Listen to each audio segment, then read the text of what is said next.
Value decomposition अथवा factorisation method है। यसमा हाम्रो जम्मा तीनवटा स्टेप हुन्छ। फर्स्ट स्टेप भनेको ए इक्वल टु एलयु भन्ने हुन्छ, जहाँ हामीलाई ए भनेको चाहिँ यो गिभन इक्वेसनलाई हामी म्याट्रिक्स फर्ममा लेख्छौँ भने त्यो भनेको एल हुन्छ, के अरे ए हुन्छ, र एल भनेको के हो त यो लोवर ट्रायङ्गुलर म्याट्रिक्स। डायगोनलमा 1 हुन्छ, डायगोनलभन्दा तलको चाहिँ म्याट्रिक्स हुन्छ भने त्यसलाई हामीले एल म्याट्रिक्स अथवा लोवर ट्रायङ्गुलर म्याट्रिक्स भनिन्छ। यो यु छ, यु भनेको अप्पर ट्रायङ्गुलर म्याट्रिक्स। डायगोनल सहित म्याथतिर पनि हाम्रो इलिमेन्ट हुन्छ र डायगोनलभन्दा तलको मात्र हाम्रो 0 हुन्छ भने त्यसलाई हामीले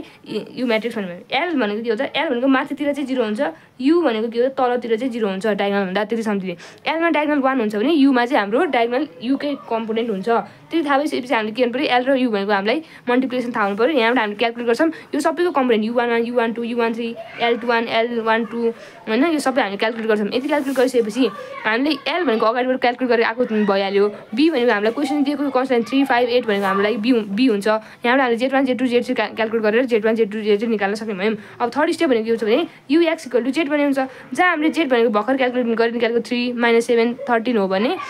u भनेको हाम्रो अगाडिबाट क्यालकुलेट गरेर आएको u अप्पर ट्रायङ्गुलर म्याट्रिक्स हुन्छ र x भनेको चाहिँ x1 x2 x3 गर्यो। यहाँबाट आएको हाम्रो x1 x2 x3 भनेको चाहिँ रिक्वायर्ड भ्यालु हो। अब म फेरि एक्चुअली यही क्वेसनलाई सल्भ गर्ने भने हामीलाई ए दिएको छ, ए भनेको 1 1 - 2 दिएको छ अरे।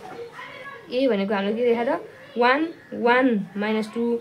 4 2 1 अनि 3 - 1 3 दिएको छ अरे। अनि हामीले के गर्नुपर्छ त, फर्स्ट स्टेप के हो त A equal to L into U हो। भनेपछि मैले यसलाई के लेख्नु पाएँ, A equal to lower triangular matrix भनेको के हो त डायगोनलमा 1 हुन्छ अरे, डायगोनलभन्दा तलको एलको कम्पोनेन्ट हुन्छ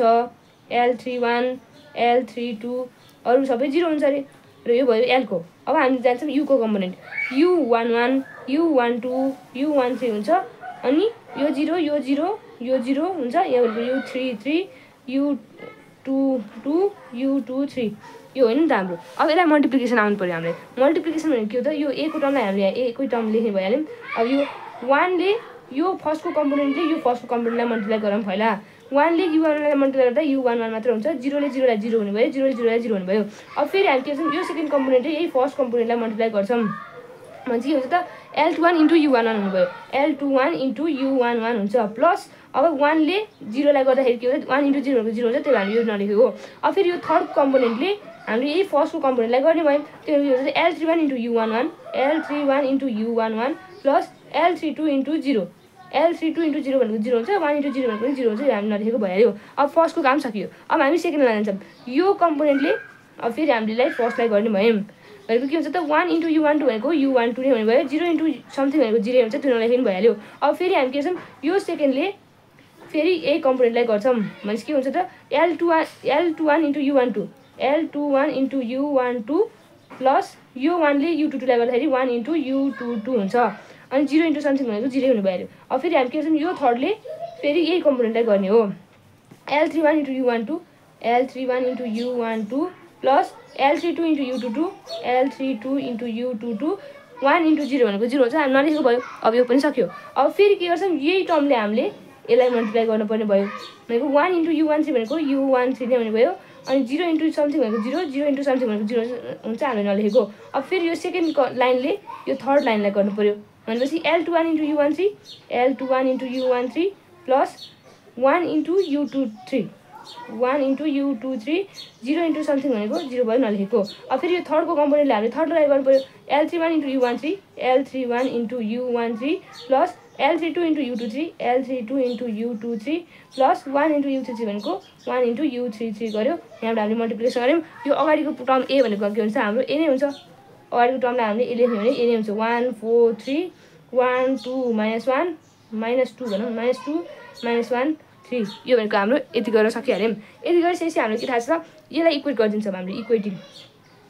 अब इक्वेटिङ गर्ने भने फर्स्ट एउटा कम्पोनेन्ट गरिदिउँ, u11 भनेको 1 हुन्छ, u11 भनेको हाम्रो 1 आउने भयो, u12 भनेको 1 आउँछ, u12 भनेको हाम्रो फेरि 1 आउने भयो, u13 भनेको फेरि -2 आउँछ, त्यसरी u13 भनेको -1 आउने भयो। अब सेकेन्ड स्टेपबाट जाऊँ, l21 इन्टु u11 छ, l21 इन्टु u11 भनेको 4 हुने भयो। अब हामीले के थाहा छ, यहाँबाट u11 भनेको थाहा छ, l21 इन्टु 1 भनेको 4 हुन्छ, त्यही भएर हाम्रो l21 भनेको पनि 4 नै आउने भयो। हामीले के गर्यौँ, यसलाई योसँग इक्वेट गर्दाखेरि l21 भनेको 4 आयो। अब फेरि म यो सेकेन्ड टर्मले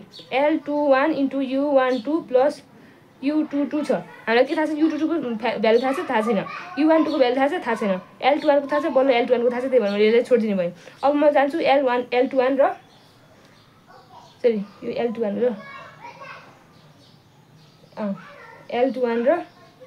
के गरेँ मैले L21 है L21 है यो L21 र L21 U13 plus 1 into U23 अब U23 को भ्यालु थाहा छ हामीलाई थाहा छैन U13 को भ्यालु थाहा छ थाहा रहेछ L21 को भ्यालु थाहा छ त्यही भएर हामी के गर्छौं यसमा चाहिँ सल्भ गर्छौं L21 भनेको 4 छ इन्टु U13 भनेको हाम्रो -1 छ प्लस 1 भनेको के हो त U23 हो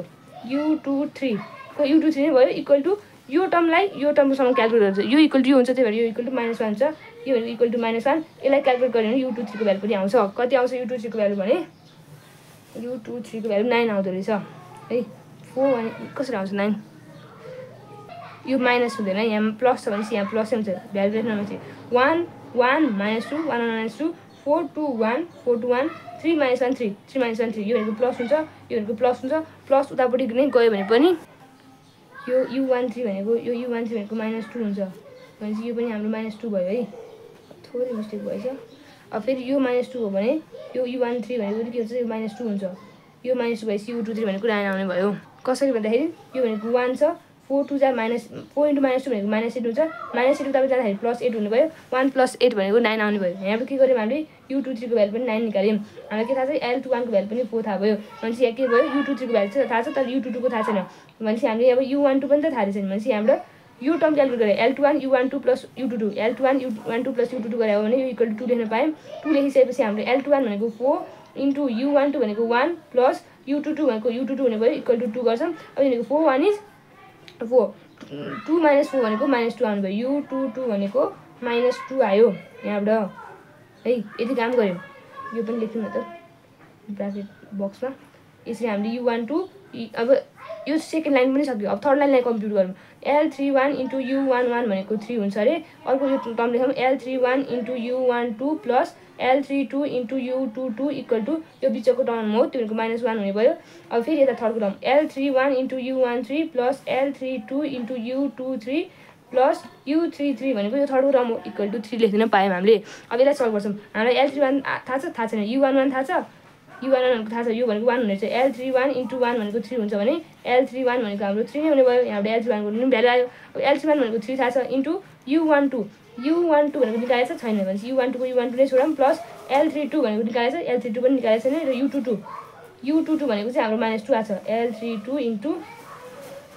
U22 भनेको थाहा छ U22 भनेको हाम्रो -2 इक्वल टु -1 भयो यहाँ 2 राउन्ड छ भने चाहिँ हामी यतातिर क्याल्कुलेट गर्न जाम यता क्याल्कुलेट गर्न जाने भने L31 भनेको 3 हो U13 भनेको -2 भयो प्लस L32 भनेको आछ L32 भनेको त आज छैन त यो L32 चाहिँ यहाँबाट आउँछ किनभने हामीलाई U12 भनेको 1 थाहा छ भनेपछि 3 into 1 plus L32 into -2 equal to -1 हुन्छ यहाँबाट L32 भनेको हाम्रो 2 आउँछ है क्याल्कुलेट गर्दाखेरि यहाँबाट L32 भनेको पनि 2 आयो अब फेरि यताबाट क्याल्कुलेट गर्न जान्छ L32 भनेको हाम्रो 2 छ इन्टु U23 भन्ने थाहा छ हामीलाई U23 भनेको 9 थाहा छ प्लस U33 थाहा छैन U33 इक्वल टु 3 गरे यहाँबाट हाम्रो U33 को भ्यालु कति आउँछ भने -9 आउँछ यो तीनवटा भ्यालु आइसक्यो भनेपछि हामीले यसमा लगेर सब्स्टिट्युट गर्छौं यसमा लगेर सब्स्टिट्युट गर्ने भने भन्दा पनि अब L भनेको लेखौँ L भनेको हामीलाई के थाहा छ त 1 1 1 0 0 0 यता बल्ल आउँछ L21 L31 L32 आउँछ है अब यसलाई हामीले भ्यालु सब्स्टिट्युट गर्ने भने के हुन्छ त L को भ्यालु भनेको